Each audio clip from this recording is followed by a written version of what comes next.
Hi everyone, my name is Darshan Vigneshwaran and I'm temporarily chairing for today's event. On my left is Anya Frank from the University of Gothenburg, who's visiting us for the day. And here we're really here to celebrate Polly Pallister-Wilkins and her incredible work, Humanitarian Borders, Unequal Mobility and Saving Lives.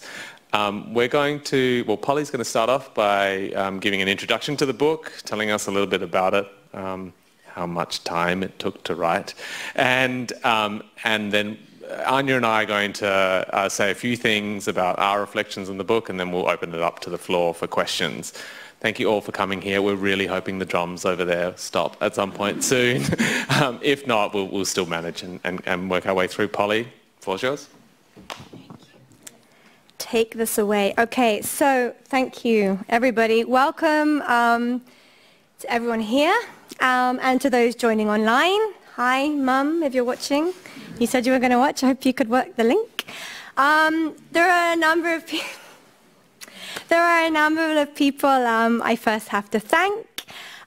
So firstly, thanks to everyone at Spouw 25 for hosting this. Secondly, a big thanks also to Zara Rundekamp and the AASSR for doing all the organizing, all the difficult work, and to the Amsterdam Centre for Conflict Studies for sponsoring the event today. And thirdly, thanks also must go to my dear colleagues and my dear friends, Anya, who's flown in from Gothenburg to be with us today, and Darshan for agreeing to join me to discuss my book, Humanitarian Borders, Unequal Mobility and Saving Lives, which is out now with Verso. And finally, thanks must go to the many people I interviewed and observed whose work forms the sort of foundational material for this book.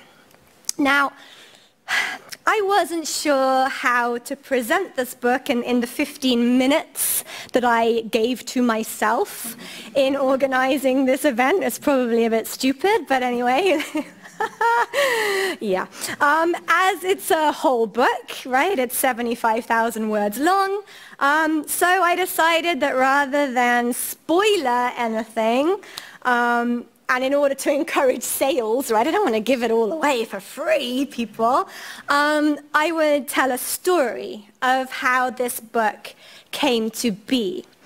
A story of my research journey over a number of years that actually, in fact, mirrors the narrative of the book and places, the narrative of the book and the places and the people that I focus on, and how my argument in the book relates to these places and these people. I have to dual control here because I've got two screens. Skills, multitasking. So, I'm a woman, it's fine. So, like many of the best things in life, this book is the result of a random, accidental set of circumstances. At least on my part. In the autumn of 2012, with some research money I had received from the Institute for Migration and Ethnic Studies here at the University of Amsterdam, I went off to Evros, the Evros region of Greece, to study this border fence. At the time, border fences were the topic of my research. Now, this fence was actually pretty boring. It was a fence that went through some fields for 10 kilometers or so and did what it set out to do, stopping life seekers from crossing from Turkey to Greece. But to get to even see this fence required something of a challenge. The Everest Border is a closed military zone with military checkpoints and patrols, and you can't just sort of rock up and look at the fence, right? You can't just be like, hi, I've come to see the fence. To access it, you need various permissions. I got those permissions from the European Border Agency, Frontex, in collaboration with the Greek police, who were also conducting a joint mission in the area at the time, and were at that point, at least, open to researchers coming to see the fence, the area. So off I go to Everest to see what would become a very boring fence. And to see the fence, I have to meet these two Greek police officers. And some of you, the Dutch folks in the room, may recognize these two folks from the VPRO series, Lang de Grenzen van Turkije, that was broadcast in 2012. They feature quite prominently. And through their help, I see the fence. But it's boring, as I said, and now I'm in Everest, which doesn't have a lot going on, to be honest. And I'm there for like 2 weeks, and it's like, so better make the most of it. So anyway, in my discussions with these two members of the Greek police, who I'm not going to name, and their colleagues, I learn more about what their daily job entails. Their daily job entails guarding the external border of the European Union. They have faced a lot of criticism from politicians in Northern Europe predominantly that they don't guard it well enough. They let too many life seekers in. They guard the border by saving life seekers from the river. If they don't save them, they face criticism from human rights organizations, civil society, and the media. They guard the border by saving life seekers from the river that flows the majority of the length of the border with Turkey. And they guard the border by arresting these life seekers, detaining them in migrant prisons, if they are lucky, where they might have access to seeking asylum, or they guard the border by then pushing them back into Turkey. This contradiction in the daily lives of the Greek police between care and control was interesting to me. I asked my new friends in the Greek police if, as they spent so much of their work saving people, their work could be characterized as humanitarian. They said yes. They said, of course. When you see someone whose life is in danger, you must help them. That is what makes us human. But they also reiterated their role in protecting the external borders of the European Union. Interesting, I thought. There were discussions emerging in my fields of border studies and political geography around the discursive use of what Didier Fassin calls the humanitarian reason and its role in European and other countries' efforts to introduce tougher border controls.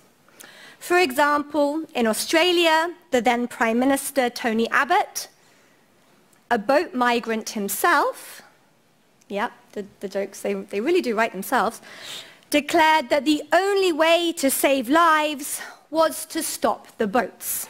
As I say, the jokes write themselves.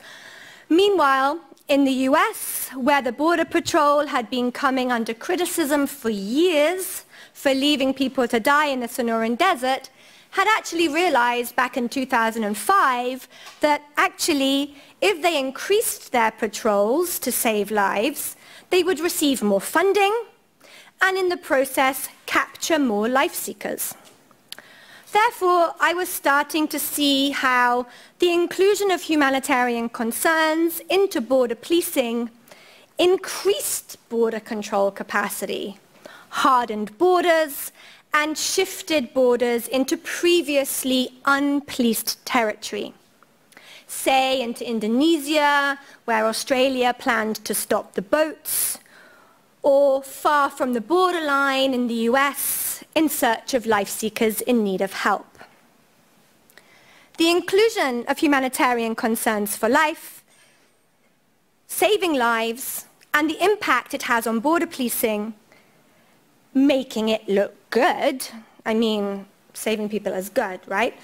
expanding its reach into previously unpatrolled spaces, increasing funding, increasing capacity, and increasing possibilities for capturing life seekers.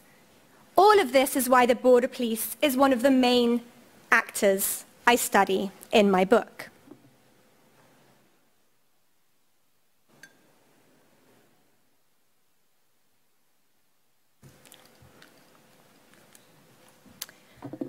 But fast forward to 2015.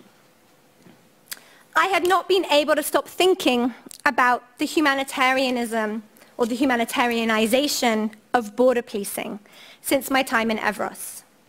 I had become increasingly aware of how the humanitarian reason facilitated border action, that yes, saved lives, but also captured life seekers. The famous Italian Mare Nostrum mission had border police on board, taking people's details and subjecting them to the sovereign gaze of the border, even as the Italian government proclaimed it a humanitarian mission. Yes, it was a humanitarian mission, but it was also a border control mission. Meanwhile, the shipwrecks and deaths in the Mediterranean are climbing, with the Mediterranean becoming the most deadly border in the world. The previous year, in 2014, an NGO called the Migrant Offshore Aid Station, or MOAS for short, had started operations, saving people from sinking ships, claiming no one deserves to die at sea, but leave the politics to the politicians. In 2015, MOAS are joined by Médecins Sans Frontières, MSF, Doctors Without Borders, Artsen zonder Grenzen, they have many names, who used the opportunity to start advocating for safe passage. There is a lot of media attention, and suddenly the Mediterranean and saving lives at the humanitarian border is reanimated. Now, the MSF office, for those of you who know Amsterdam, know where the Faculty of Social Sciences is and knows where the MSF office is almost next door to my office. So in the middle of all this hoo-ha, I decide to write an email, totally cold calling, asking if I can talk to folks from MSF. Because I'm concerned that rescues at sea are not just rescues at sea. They are also actions that police the border, capturing life seekers, and in the case of the Mediterranean, increase the capacity for intervention in non-European space, in international waters. They are therefore a type of what border scholars and political geographers, like my colleague here at the UFA, Luisa Bjelasevic, had been calling externalization. And does MSF really want to become a border control actor? This was my question. I received a response to my email almost immediately, asking me if I was free that day. And, well, to cut a long story short, it is why MSF is one of the other actors I focus on in the book, as it was the start of a long-running research collaboration that took me to both Sicily and the Central Mediterranean, and also later, in 2015 again, back to Greece, during what has been called the long summer of migration. So back in Greece, I focused on what I call the humanitarian border work of MSF. Humanitarian border work is about how the border is produced and reproduced through humanitarian interventions. So in the case of MSF, how their humanitarian work, while saving lives and relieving suffering, worked with the dynamics of the border and with the forms of unequal mobility existing in Lesbos. For example, MSF set up a bus service to the border registration port in the now infamous hotspot of Moria. Doesn't exist anymore, it burnt down. This effectively helped the European border regime capture arrivals while subjecting them to the sovereign gaze, subjecting them to registration, while also making sure these arrivals didn't die on the very dangerous walk, 75-kilometer walk in the height of summer heat, to the registration point. This work also changed the types of humanitarianism practiced, as the dynamics of people on the move meant that there was little time to provide long-term care for people, leading to what in the book I call pop-up humanitarianism, like that seen at Idomeni, the famous Idomeni camp on the border with Macedonia, that was there for 1 year and it's gone poof, as if it never existed. But this work, while importantly responding to needs, left the border and unequal mobility in place. This speaks to humanitarian work more generally. That is, the way it's not a political endeavor seeking to change existing structural inequalities, but instead responding to emergencies with the aim of ensuring a swift return to the status quo. In short, it's not a revolutionary utopian project. But being in Lesbos also led me to the third actor focused on in the book, the grassroots volunteers providing humanitarian assistance. These grassroots activists and volunteers often responded much faster to those in need than the cumbersome machineries of states and large international organizations. And they highlight the politics and problems of both state and more traditional NGO responses, right? Including the need for speed, the need for presence, and some of the problems with top-down, standardized models of intervention that, interestingly, have recently come under a lot of criticism in Ukraine.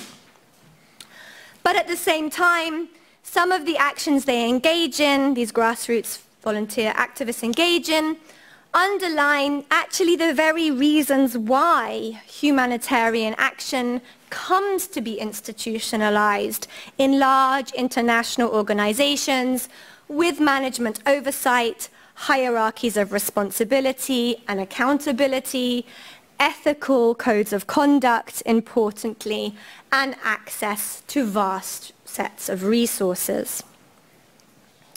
And some of these activists, some of these volunteers, are guided by a belief in a radical politics of mobility and a genuine belief in the need for solidarity, while others are focused very much just on saving lives and sidestepping more radical political demands for the right to move, the reform of current border politics, or the call maybe for an end to state borders altogether.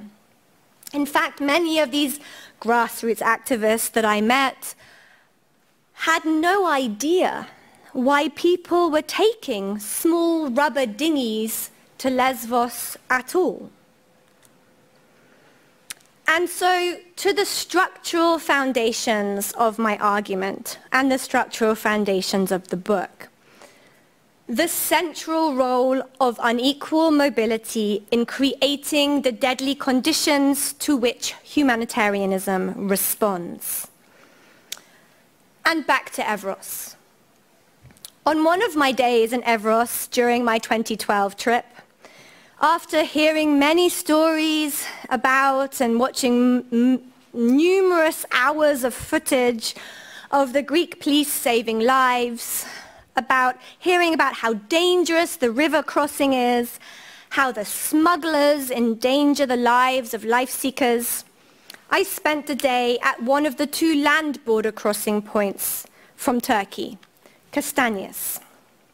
Here, I spent the day watching busloads of Greeks cross the border to Turkey to do their shopping cheaply in the city, the Turkish city of Edirne.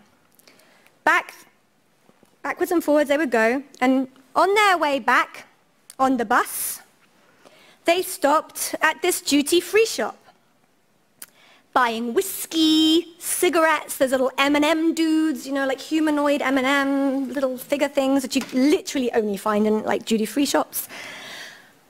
This all contrasted sharply with all the stories of saving lives and all the deaths on the border that I had been hearing about. The river from which people are being saved from, or being saved from, runs just behind this duty-free shop. Right? When the buses are not coming, if you listen really carefully, you can hear it. This border is dangerous. Between 2000 and 2017, it is known to have claimed 352 victims. These people have died because they are not allowed through the border crossing points like Castañas. They can't go to the duty-free shop and buy cheap whiskey, tax-free cigarettes, and M&M figures, stuff full of yummy peanut things. Right?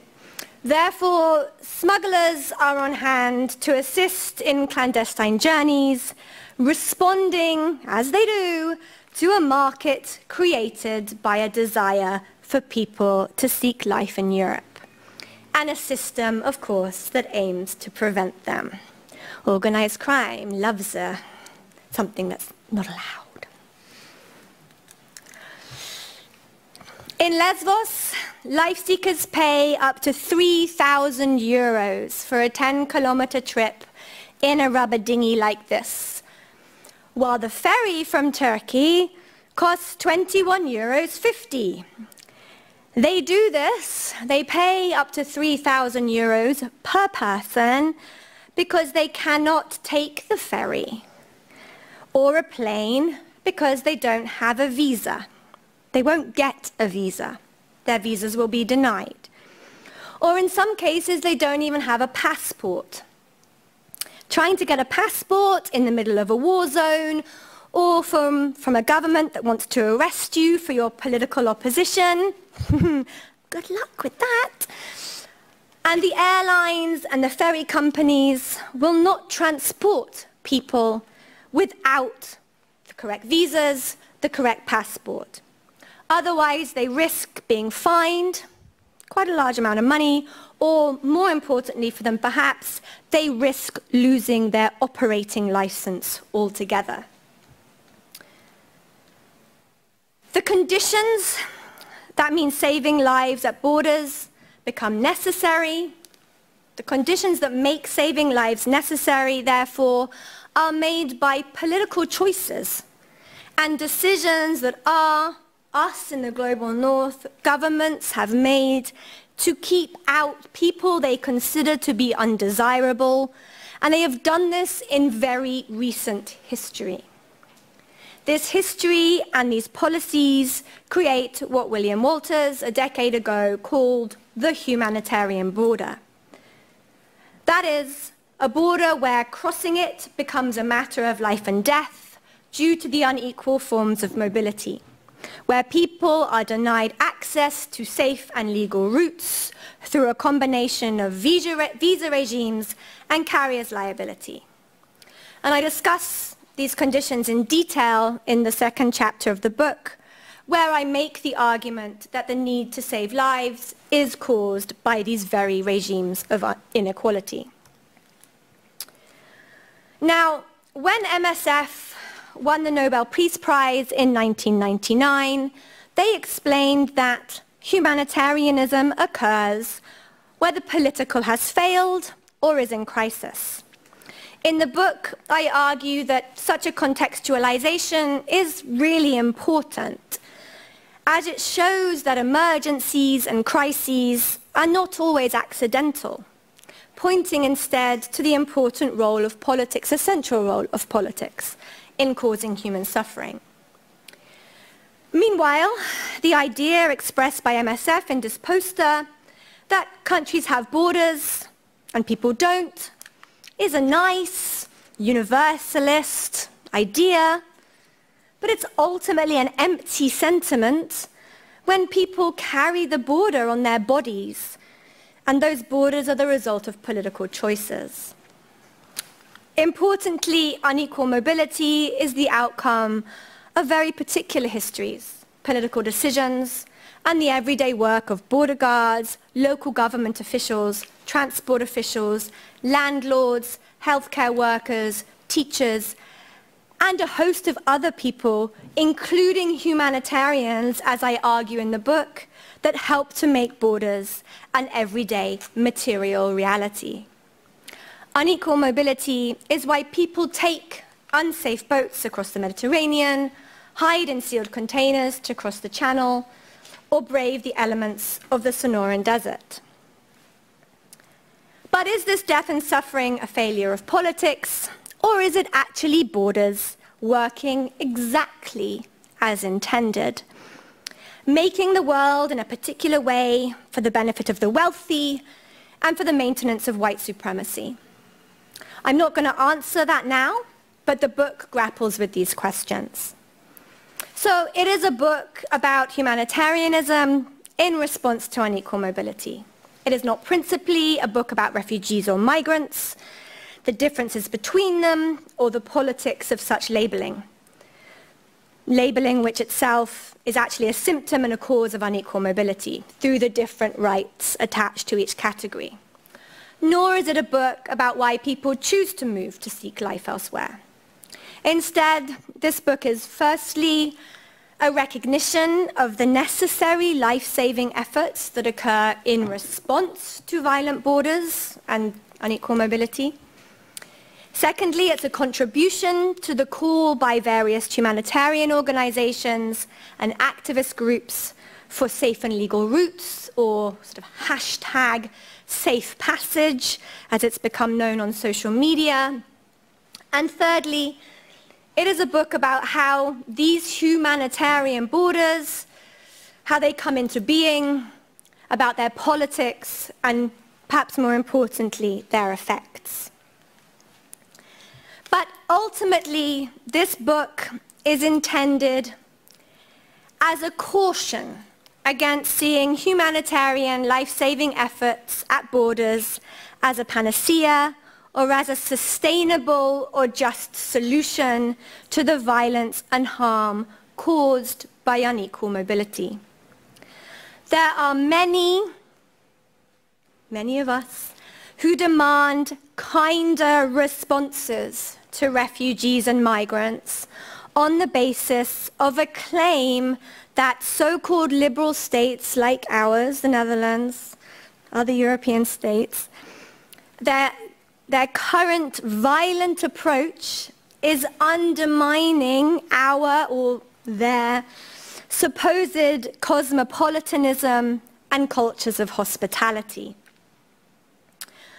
I argue this claim is a myth of what Gloria Wekker would perhaps call white innocence, exceptionalizing so-called liberal states and hiding actually a deeply racist, white supremacist and exclusionary history.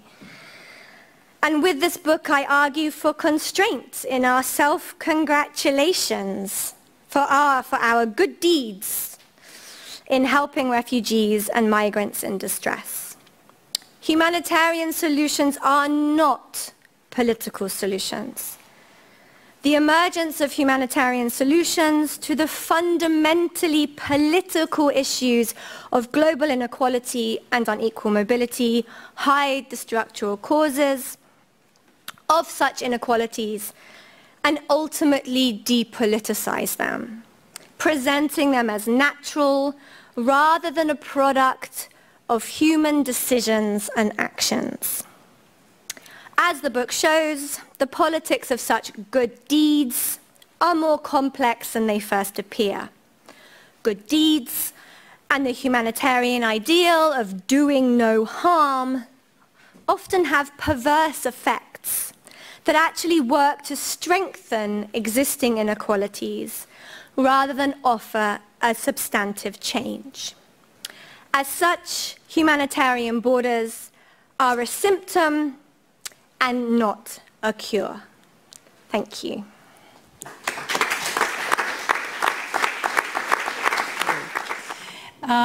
So thank you so much for inviting me to read and engage with your book. As you know, I was already a fan, so I wasn't a hostile reader. But I think those of you who have not read the book, I am so dedicated. I printed the whole thing. It's full of hearts and things. You're in for a treat, because I think, in my view, this is the way academic work should be written. It's as heavy in terms of its theoretical depth and critique of a lot of contemporary issues as it is light to read. It's super accessible. It's full of anecdotes, examples, incidents, etc., that makes it a very accessible read. So Mummy Penny can be proud when she's watching. But I wanted to start, we're going to go a bit back and forth, but just start in terms of process of writing this book, because to acknowledge the actual work that goes into writing this, I don't know how many times a year I tell you two that I'm going to write a book, but I don't, because I don't have the discipline and capacity maybe, but also the amount of work that you have put in writing something like this, and during a quite particular time in the history of the world, I would say. So I wanted to ask you about the process. I know you set up some targets and things like that, but for aspiring academics like myself, who would really love to write a book, how did you do it? How did you actually go about writing this? Should I take this one? We can have a little sing-off. Is this on? Woo, woo. I'm going to do some karaoke. No. Okay, so I'm going to say the first thing that motivated me to write this book, and it's the thing that motivates me in all my work, is because I'm really fucking cross. Sorry, I swear a lot, the people that know me in the room. I was angry, and I felt that this was a story that needed to be told, because, as you know, and you've had these experiences, all of us have had these experiences, of sort of being confronted with the inhumanity of the global border regime, the way it plays out, the sheer violence, the sheer, let's be blunt, the racism that we witness, and that causes deaths, that causes, all of the stuff that is in the book. That violence was being continually talked about and being, that we could alleviate it, right, through humanitarianism. The thing we need to do is to save lives, right? The EU-Turkey statement, right, is of course motivated by, oh, well, actually, if we stop them coming from Turkey, we will save their lives. They will not drown in the Aegean if we stop them coming. If we make life for them in Greece, in hotspots like Moria, so absolutely horrendous and awful, Europe will not be a pull factor. Therefore, they won't come. Therefore, we can save lives by stopping boats. This type of sort of humanitarian reason made me so angry. So, because people still come.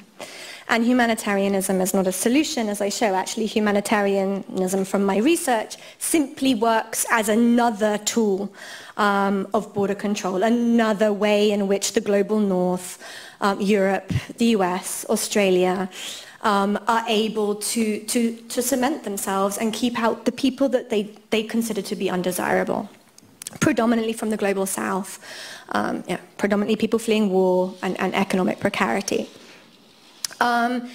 So I was angry, so I needed to write this book, and I'd done a lot of work, but I thought it needed to be all in one place, and written in a way that was sort of for a more accessible audience. It wasn't so academic, wasn't so jargony.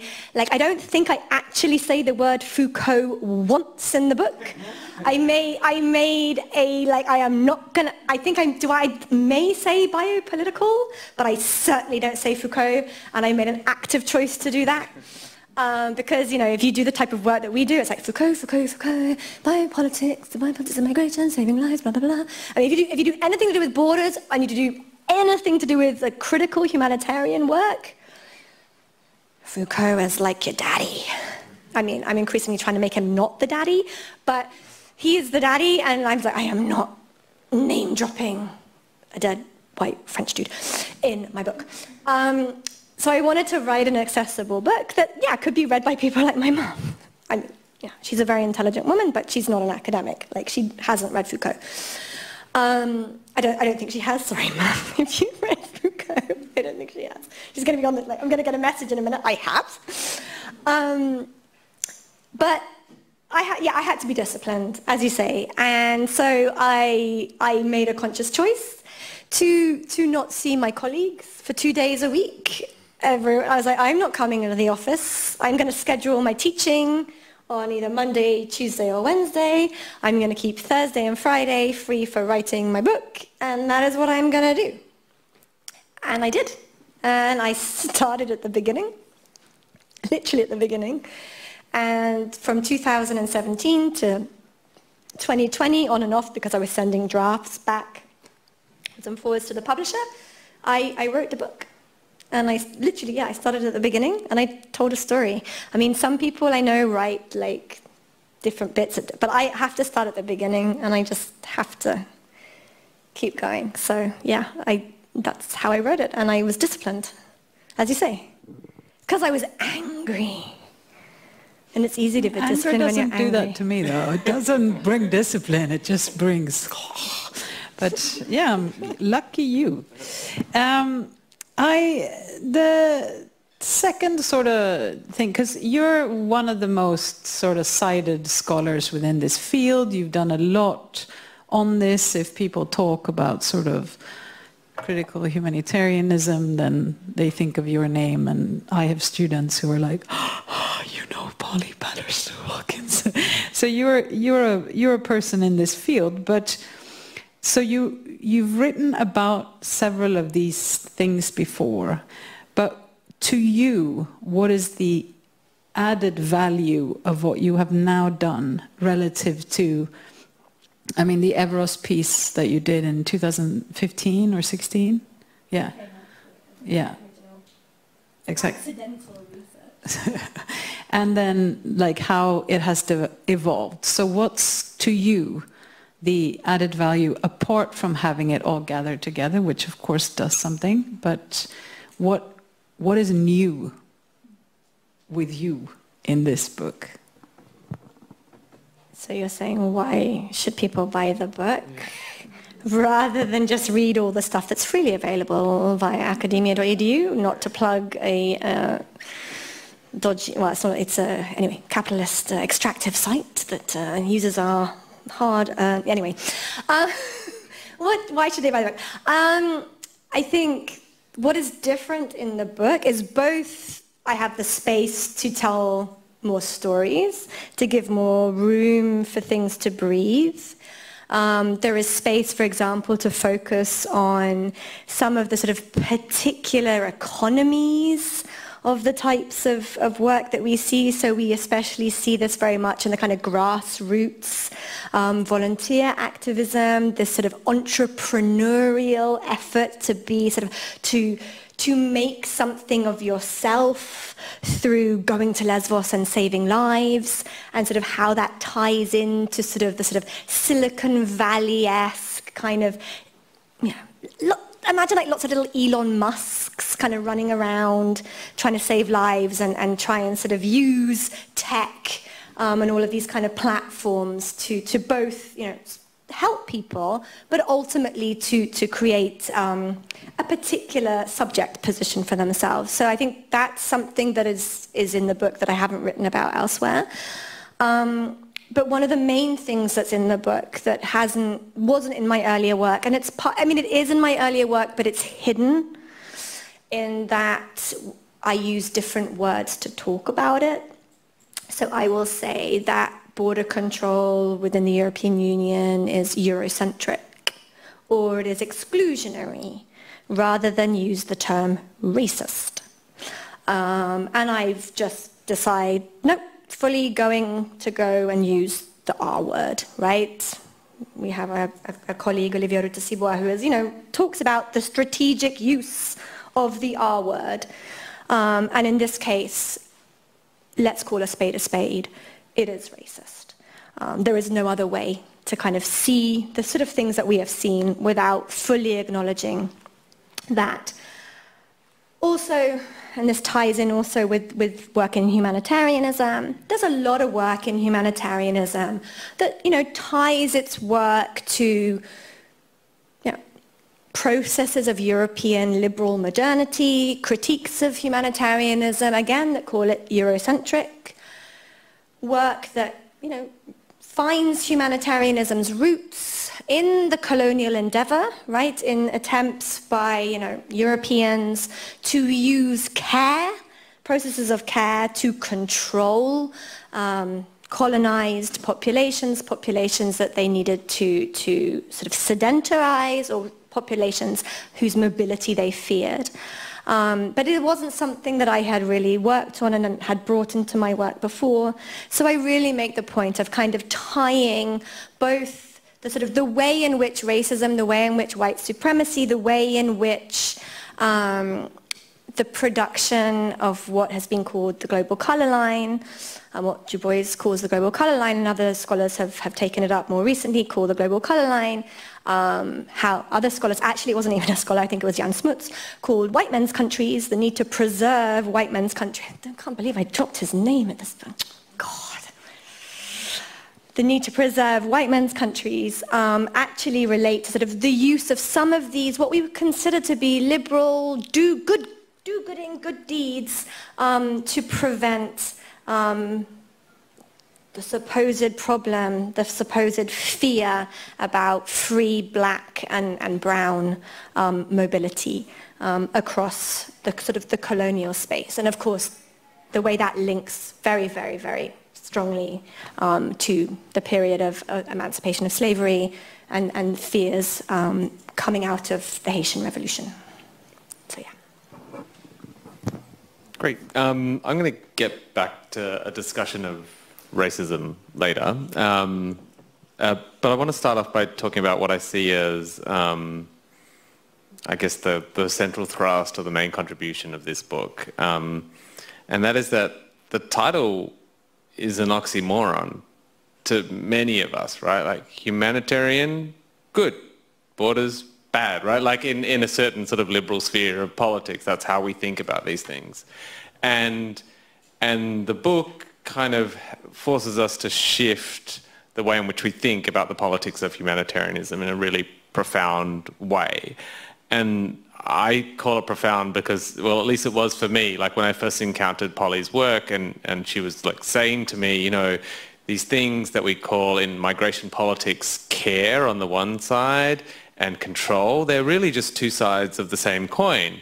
And for anyone who studied migration politics, I guess in the 2000s, that's a brain-breaking moment, right? Because we'd always think of control is, this is all these borders, detention centers, arrests, and then care is rights and, and ways of trying to integrate populations and all of this. So these two things, seeing them as two sides of the same coin is difficult, right? And challenging, and a provocation, which I really appreciate. And I would put it in Polly's words in the book, where she says, humanitarianism relieves the worst excesses of state violence to make such violence palatable in a liberal order, or as she just said up on stage, making it look good, right? And that's a really hard and tough argument to nut out and to really weave through all of the case material that you do in this book. And I think the central concept that really gets us there is this idea, I don't know if it's yours or not, of life seekers, right?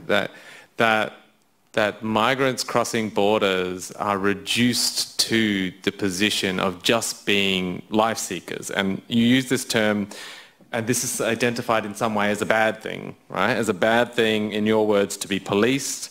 Life seekers become stripped of their humanity and the deeper politics of why they are seeking life. All of these deeper politics go unobserved, unremarked, and unchallenged, right? And this is how she frames it in the book. And therefore, life-seeking becomes a problem to be solved, and a problem to be solved with violence, right? And that's, I guess, where the book for me really begins to get going, and how we begin to understand the complex politics and how the oxymoron becomes less oxy or moronic or whatever. First point. I love that, and after 10 years, I think I finally get it, right? The point that you're making. Second thing I want to say before handing it on to Anya is that when you read this book, you read it in Polly's voice, right? and that is, I mean, I'm not just saying like you have your own voice. I'm honestly listening to Polly as I'm reading this book. It's like she's talking to me, and it's an incredible talent to have been able to do that. And some of the things that you do in real life, you're able to do on the page, which is like carry us from one point to the next with the sheer force of your eloquence and your ability to describe and to take us with you. And I really appreciate that about this book, and I think it is what is going to make it readable for a broader public. And I do understand why you chose the publisher you did in order to try and reach that public, and I really appreciate that. The other thing that I think you do, which I really like, is, so Polly is from a sub-discipline of the field, of the discipline of political science called international relations, right? And in international relations, you're taught to make arguments in a very masculine way, right? By basically going out and slaying everyone else in the field, telling us why everyone else is wrong. And I'm sure at some point in time, although she probably had better IR education than I did, Polly was drilled in this formula of trying to establish and make an argument. And I've never been able to move beyond it. And Polly does in this book in a really beautiful way, right? And she does so by carrying along all of the authors that she's read and all of the colleagues that she works with in the text, right? They appear as almost real people, speaking to you in their words and building up her argument. I don't think, apart from a few backhanders in the final chapter, which you're allowed, I don't think she really uses negative argument throughout the whole thing. It's all built up from the work of others. And so therefore the book is actually, for someone who's not in the field, it's an opening to all of this amazing scholarship that you know and have built your work on. And I really appreciate and value that about the book. You don't have to say anything. I think Anya's going to go next, but if you want to, yeah. Yeah, can I just say something on that? I didn't thank, actually, and I should have thanked people when I gave them my little talk. And talking about some of those people, and I just want to thank the three people whose work has been very central. Some of whose work, you know, three amongst many, who's been very central to the book, who were very kind enough to give me very nice blurbs on the back. And those are Rhys Jones, Ruben Anderson, and Lisa Ann Ritchie. Their work is foundational to some of the arguments that I make in the book, and thank you to them for being so kind about my book. So, yeah. Thus, I'm not really an IR person, Dar. I'm a political geographer.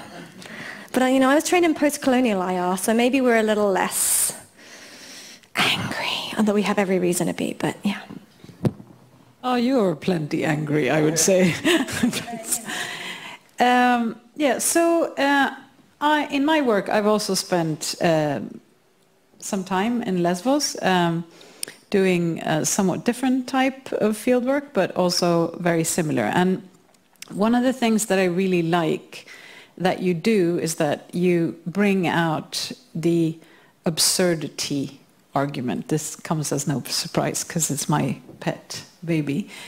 But so many of the situations, most of my previous work has been in Asia and particularly in Southeast Asia, and coming to Lesbos, I was expecting not the same dynamics, but some of the sort of border control is always absurd in many ways. But what unfolded along the European border during the 2015 situation was, in essence, so absurd that often the only way you could respond to it was through laughing at it, right? Because it was, I've told this story before, but I'm sitting outside Moria and there's a guard in a formal outfit coming, and he unlocks a gate very carefully, goes through, closes the door, locks the gate, and just next to the gate, literally half a meter, is a big-ass hole in the fence where people are climbing in and out. And I think that's a really good illustration of the spectacle or the carnival or whatever. And I think that you will do more, because we will force you to do more with that, but I would like you to say something about what this, focusing on the absurd, like you do in several of the chapters, what does that tell us about what we're seeing, the violence we're seeing, the control mechanisms, the care mechanisms, and so on? Yeah, Anya just published an article called Laughable Borders. You should all read it. It's amazing. And she has one of these anecdotes about a bunch of guys doing the long walk from the north of Lesbos to the registration point, obviously before MSF started running their bus, where they come across an American woman with a car with a boot full of bananas, and she's forcing these bananas on these dudes, and they take the bananas because and they say to Anya, well, we can buy our own bananas, we're not poor, but we took them because we thought she'd be really upset. It would hurt her feelings if we didn't take the bananas, because she really wanted to help refugees. So actually I think that speaks to how a lot, and this is not something that is only I have written about, many people writing critically on humanitarianism will tell you that a lot of humanitarian work is actually about the person doing as much about the person doing the humanitarian work in sort of constructing a particular position for themselves, a particular kind of positionality, performing a kind of particular liberal cosmopolitanism, than it is about whether or not what they actually do is meaningful, is actually helpful, is reaching the communities in need, and whether the people themselves actually are in need of help, right? And I think it also speaks to this idea that, and it's stuff I've done in some of my later work that sort of builds on this book, that sort of the white supremacy of humanitarianism, but that assumes that a bunch, I don't know where these guys, whether they were Syrian, Afghan, I can't remember, that they can't afford a banana. But me, as a white, I can go and give them this. There's a particular implicit power hierarchy within that particular relationship there, which sort of speaks to where we consider ourselves to be in the globe. But to the absurdity of borders themselves. I mean, I've always considered borders to be completely absurd. My entire life, I've never quite understood why, the caterpillar could crawl across the border, or the bird could fly across the border, but somehow human beings can't, because we decided to build these things called states, and some people are members of them and others aren't, and therefore we're going to police people's mobility. And of course, actually, it hasn't always been this way, right? This is actually quite a relatively modern phenomena, and the tools that we have to do this are relatively modern.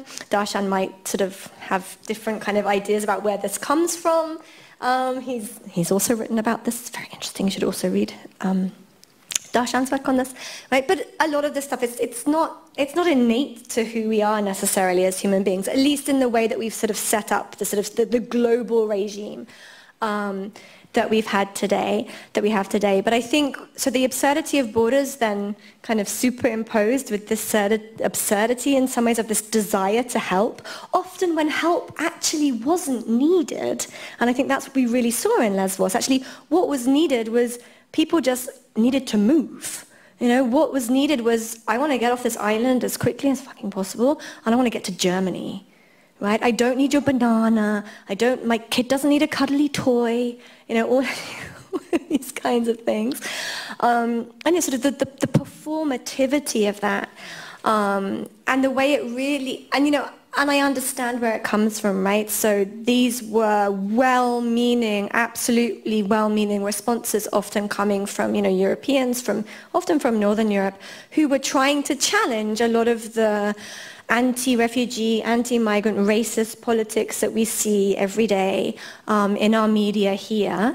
But at the same time, you know, going there to do that, but then actually, you know, for what purpose, and was it really helpful? And actually the people that it was really helpful for were the people of Lesbos, was the tourist industry of Lesbos, was, you know, actually putting money into the local community of Lesbos. Lesbos has done very well economically out of this particular crisis. You know, and some of the, you know, there's other absurdities in the book where people's politics, some of the actors involved, their politics is actually highly questionable, where on the one hand they can set up an NGO helping refugees, and on the other hand own a space in the city where they will invite and allow Thierry Baudet and Forum for Democracy to come and talk. And I don't know how you can quite reconcile those particular politics. So I think we see a lot of the absurdity, yeah, as you say, play out in these moments. Okay, I've just got one more, and then I'd really love to open it up to the floor and invite questions. So let's talk about race. Polly begins by talking about regimes of mobility inequality, but definitely by the end of the book, this is grounded in a critique of white supremacy and the relationship between humanitarian borders and that phenomenon. And that's a particular choice that she's made. Other people refer to it in more sort of innocuous terms like sedentarization or exclusion or unequal inclusion are some of the terms that are bandied about, but you're not using those. And you do the hard yards, right? To draw back the history of this system of humanitarian borders to the work of people like Henry Reynolds and the Global Colour Line, which you talk about. And in doing so, Polly, I think, works in a field of post-colonial or decolonial literature that has two broad strands to it, right, or two main themes. One is to try and explain how structures of power based in Europe still have a real significance for how global politics works. And the other strand is to try and restore the agency of peoples in the global south in the making of world order, of world politics. And I think you carry forward the first of those really strongly in this book. And my provocation would be to say, particularly as you think about humanitarian futures, right, your next project, what happens when we take the second one, the second line. And I say that not because I really know that much about this, but I'm reading the work of an author called Sunil Amrith, who's writing about the Bay of Bengal. And his argument is that, so basically there's this triangle, starts with, you know, Sri Lanka, goes around India, Bangladesh, Myanmar, Thailand, down to Malaysia, the Bay of Bengal. And his argument is that this is actually the center of global migration in the late 19th century, early 20th century, particularly in terms of volume. And also it is the place where the international migration regime really begins, right? So in order to control indentured labor coming out of India in this period, they have all of the tools that we have today, right? They have passports, they have carrier sanctions on transport. They have externalization processes, all sorts of things. And what's really significant about this is it centers India in the construction of this international migration regime. Not Australia, not Canada, not South Africa, as it's mostly been written, the United States, the UK. And that does a couple of things for the way we think about the forms of politics that you then tease out into this form of humanitarian borders. On the one hand, it gives a very familiar argument about, well, the British Empire always sucked, right? You know, and it was always about the oppression of Indians, and that's an argument that definitely comes out in many of the Indian nationalist arguments made about this time. The other one is a somewhat more unseemly form of Indian nationalism, which is about the defense of their privilege, about why it's not a good look to have all of these Indians traveling to places like Malaysia and being treated in this way, not because they're being treated in this way, but because it has a big impact upon our prestige within the empire and our perception as, you know, as the center of the British Empire, which Indians thought themselves to be. So, yeah, I'm wondering what happens when we bring, and then, I mean, there's all sorts of other forms of petty racism that occur across the Bay of Bengal in this period. What happens when we start to bring that into our discussion? How does it impact upon our ability to think about humanitarian futures? And how does that intersect with your work? Yeah.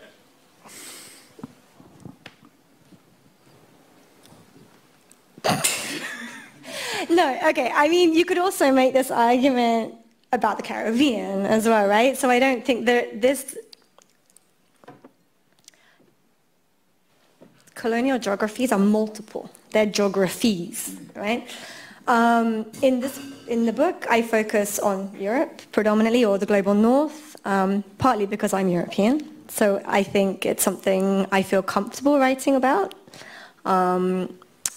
And humanitarianism has a particular relationship to how, you know, Europe created and governed its colonies, but also to how Europe thinks about itself today, right? To the type of white innocence that we you know, continue to perform, the way we exceptionalize ourselves. But I do think within a lot of these, you know, I want to say other, you know, migratory histories that we see within the empire, the empires, right? Because it wasn't just the British Empire.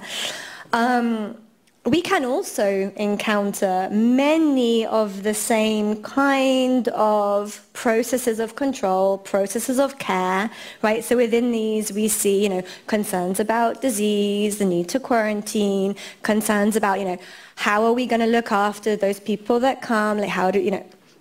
So, and I think this does speak to some of the sort of the need and actually some of the challenges and the problems in decolonizing humanitarianism, because humanitarianism is not anymore simply just a European endeavor. It might have its roots in a particular form of European liberal modernity, but it came into existence through these colonial encounters and took on a life of its own in these colonies, right? And today, the majority of the world's humanitarian workers are not white, right? Are not people from the global north. They are people from the global south, you know, that have, to some extent or not, bought into the kind of normative and instrumental foundations of humanitarianism, but at the same time struggle with some of the more sort of institutional racism which exists within it. So if you were to ask me how these kinds of racisms which are perhaps the result or not of particular colonial encounters, particular attempts to divide and rule, etc., play out presently within a humanitarian future, I would say, and this isn't a cowardly way out, I would say it's not necessarily my place to answer that question, right? Like, it's not my place to say this is where we need to go. It's the place of the people that come from those histories that are subject to those particular forms of injustice, violence, etc., to decide. And if that decision is we don't have humanitarianism anymore, or humanitarianism that we recognize as humanitarianism, it's okay, right? That's justice, right? It's not up to us, me in the global north, to say no, we need to preserve this thing. But I mean, I wouldn't want to talk more on the experiences of, say, people in the Bay of Bengal when it's not my place and and I don't need to colonize that, right? Let the space for those conversations to exist, alongside all of these other comments, and to really, I guess, to provincialize Europe also within this history, right? Because it is also it likes to think of itself as a global hegemon, but it's actually not. And many of the things that we think of as European actually have their roots elsewhere. Great. That was an answer, yes. So we have, I think, 20 minutes. We're finishing at 9:30. I'll just mention while people gather their thoughts, please feel free to raise your hand, but there is a QR code available to purchase the book. I assume it works like QR codes do. We've got 20 minutes for questions. You can ask them preferably mostly to Polly, but we're also happy to field them here.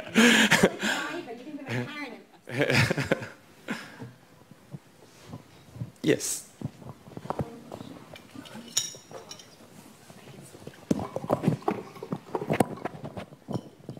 Many thanks for the presentation and also for the book. I look forward to reading it. I was wondering if I can ask you to already elaborate a little bit more on something that I think you will discuss in the book.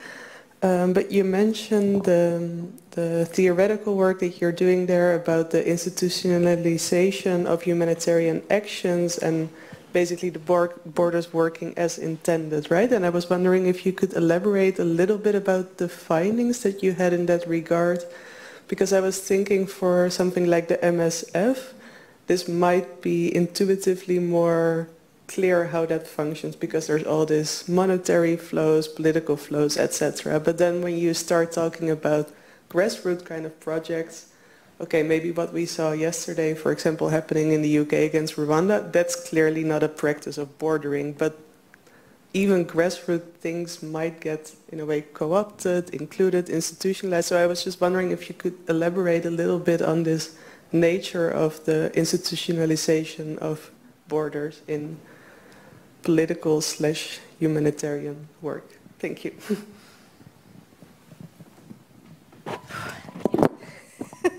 I mean, so the way in which borders become reproduced through humanitarian work, be it by state actors, sort of mainstream humanitarian actors like MSF or grassroots actors, is really the whole kind of the main argument, I suppose, of the book. With grassroots actors, it's less obvious in many ways. In many ways, grassroots actors also sort of attempt to sort of disrupt some of the sort of traditional ways of working of humanitarianism as well. But actually what we tend to start to see is that very quickly these grassroots organizations become interested in professionalizing, interested in, their money streams, where they're getting resources from. And there's a good reason for that in many ways, right? Saving lives requires resources, right? You can want to help people, but if you don't have resources, you can't do it. So very quickly kind of feeds back into sort of particular forms of political economy, which, there's a long history in studies of humanitarianism which have shown how actually humanitarianism exists both to secure the market and actually also to expand the market in particular kinds of ways by introducing new commodities, by sort of creating a space of experimentation where things can be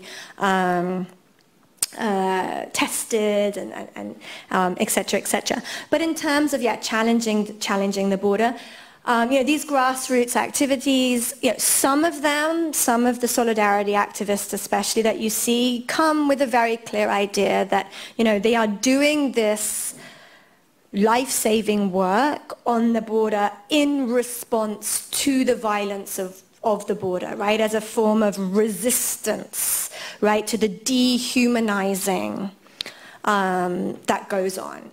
But then there were a lot of other people that really just, they want to help refugees, and they can't tell you, as I say, they don't know why it is that people are arriving on dinghies.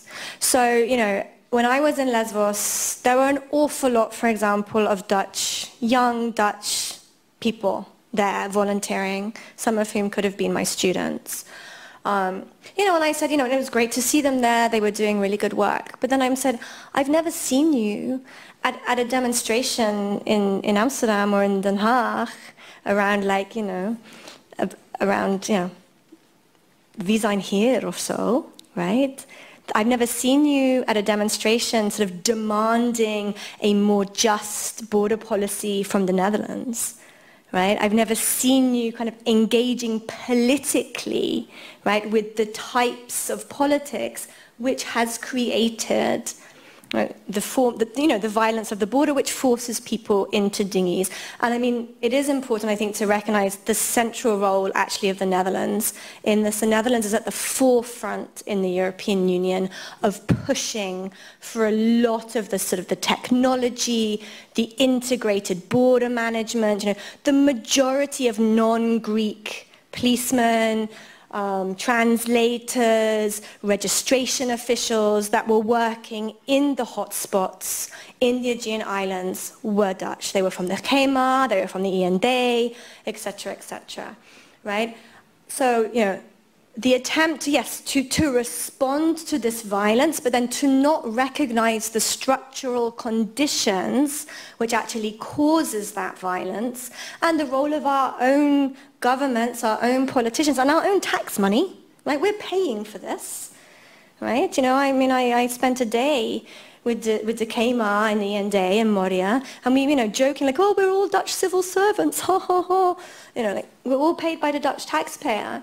Right? But to not recognize then sort of the politics of this and the limits of where saving lives ends up, right? And then, yes, it's important to save lives, but the border still remains in place. The unequal forms of mobility remain in place. And yes, you can stop a flight to Rwanda, right? But people still can't get a plane to the United Kingdom. They can't get a plane to Schiphol, right? They can't get the ferry, they can't get the Eurostar, they are still forced to travel in particular types of ways. So it's about recognizing the limits of these types of actions. That, we congratulate ourselves, but actually at the end of the day, the border regime remains in place. Other questions?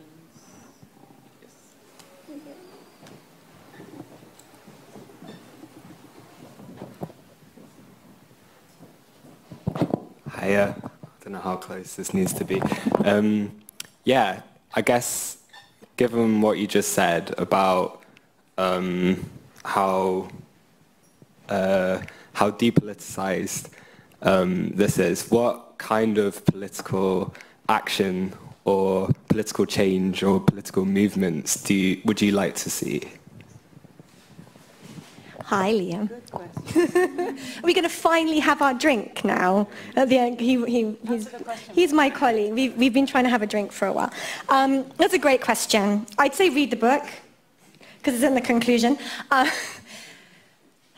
would like to just see a more honest conversation, actually, about why, right? And you never see it. right? You never see this conversation, right? There's always these, oh, people are now drowning in the channel, like they have to be rescued, and so you have like the far-right people being like, oh, we need to keep out the migrants, you know, nobody should donate money to the lifeboats, you know, etc., etc. And no one ever stops to ask the question. It's like, well, there's a ferry every half an hour and there's a Eurostar. I mean, this is using a British example. I just want a journalist to actually simply ask the question, why are people traveling in this way? And they never ask that question. So that's the first one. Then secondly, yeah, a more honest conversation from our politicians that we have a choice to make. Right? Do we want to, you know, live in a world or live in a society where, you know, we have to keep saving people, but that need to save people is of our own, like, creation? If we lived in a world where this many people died from plane crashes all the time, well, you saw what happened when 2 Boeing planes fell out of the sky. All of those planes were grounded, and there was a huge mass investigation, and Boeing faced the biggest fine in corporate history, right?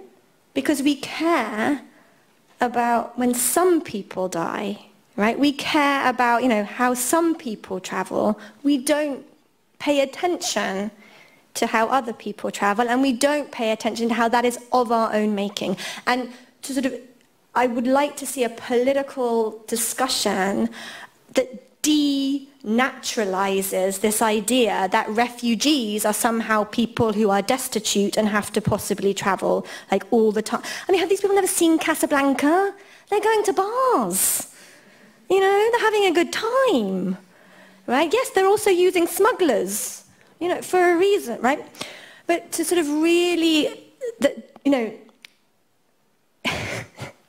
yeah, understands that people who are seeking life, you know, are people seeking life. And yes, they have smartphones. And why is that a surprise? And that is not a reason not to sort of consider their humanity or to consider them in need of assistance or, you know, just the ability to make decisions for themselves.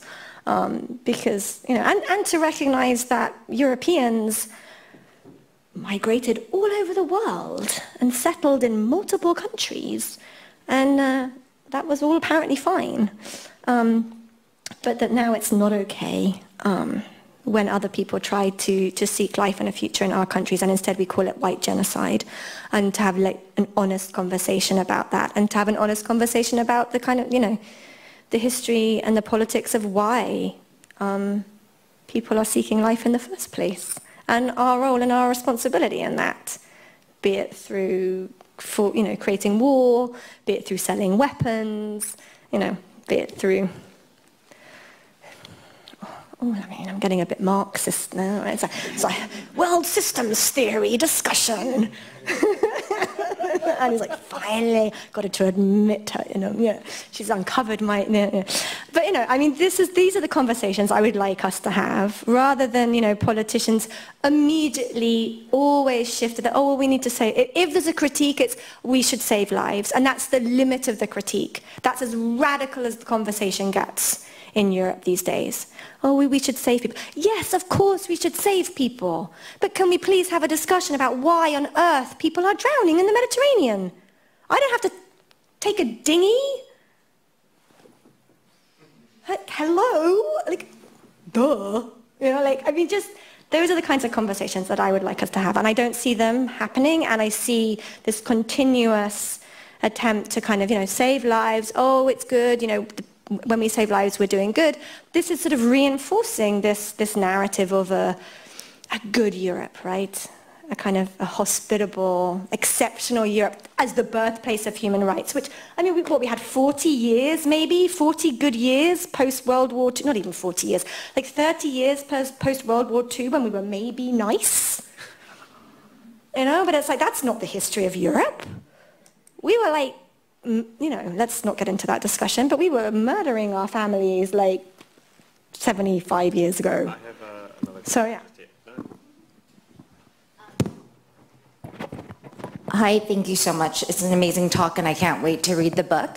I wanted to ask you what you thought about the interplay and the role of media in humanitarian borders. On one hand, being the only way most of the public know about what's going on through, phone videos or the traditional media companies coming in and journalists telling the story, and a very rich story of the people, and not just what government propaganda sometimes needs to say, but also that it almost becomes like a, I'm so sorry to say, like humanitarian porn, right? Like it almost reinforces like the fundraising, all of it, and like how that influences the humanitarian part of it, but also the bordering part of it, because it's not like anytime they show a map, they show a physical map, right?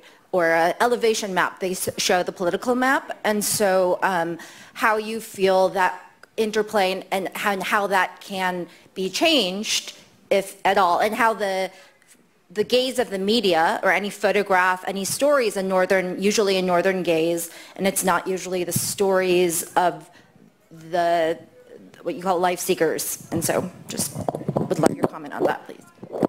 You should read Anya's latest article. Yeah, I mean, I think the media plays a huge role in this. It plays a huge role in, as you say, this humanitarian porn. I was really keen that the book cover would not have a picture of people in a dinghy. I was like, I do not want children in life jackets in a dinghy. I don't want people at all. Partly for this reason, the way in which humanitarian victims, and I hate that word, but people who are the recipients of humanitarian aid become commodities that are then used to fundraise. I mean, there's been a lot of scandal just in the last few weeks around this, right? MSF, selling, I mean, just the most awful pictures for profit and using them for fundraising. It's not unique to them. I mean, Anya can tell some stories about, taking selfies with refugees to build your own personal brand. So the role of the media in this, and not asking questions like, why are they on a boat? Like, why did I fly to Lesbos in a plane, but the people are not able to fly to Lesbos on a plane? Like, why? The role, I say, maps, the maps that we show. We have a great colleague in Nijmegen, Henk van Houten, who's written a great piece on the way in which, the maps that we use to show the movement of people, put these big arrows always pointing to Europe and North America, which makes it look like the beginning of Dad's army, like everybody's under threat. When actually, statistically, there's much more south-south migration. We need to recognize that. Yeah, I mean, Anya, do you want to talk a little bit about I mean, yeah, it's a huge, huge problem, and it's not unique, of course, to this particular context. It's something which is a huge problem for humanitarianism more generally, but I think also a huge problem for how we discuss borders, right? And even when we try and humanize people's migratory journeys, and we read this type of work, a lot of the time, it's an individualized story that becomes removed from the kind of political structures in which it sits. And I mean, there are some examples which are not, right? So I'm thinking here of people like Gloria Anzaldúa's work, who's really clear around, the ways in which, the violence of the US-Mexico border, is a product very much of particular histories. But, and her experiences of that border. But a lot of the time, it's feel-good stories. It's like, the life seeker who's entrepreneurial, who made a life for himself. They moved to Berlin and, they opened a restaurant. It's like, what about the person who just, turned up and just did okay for themselves? What happened? Why do you have to always be the good migrant, right? What about those people who just average? Like many of us, and what about those people who actually are in need of assistance, right, and can't go out and be these entrepreneurial migrants? What about the elderly? What about people with disabilities, who have a different experience in navigating the migratory journey? Yeah, that was a great question. I think I've got one more question. One question from who?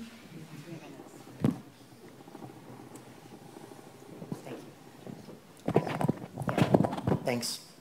Yeah, well, Polly, I enjoyed very much the conversation tonight and the introduction to your book.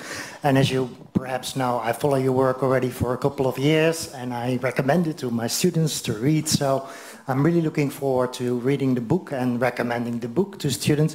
But I want to push you a little bit further in the direction of politics. You know, I'm also, like you and your colleagues, in the field of politics, and in critical security studies, of course, we always say, okay, there is a kind of, not a strict boundary, but a continuation between securitization and humanitarianism. So it's a soft form of securitization where, and at the same time, as you presented, the border cards, they present themselves as doing humanitarian work. The humanitarian NGOs present themselves as doing humanitarian work, and the grassroots workers do. But of course, there are different layers of politics also involved there.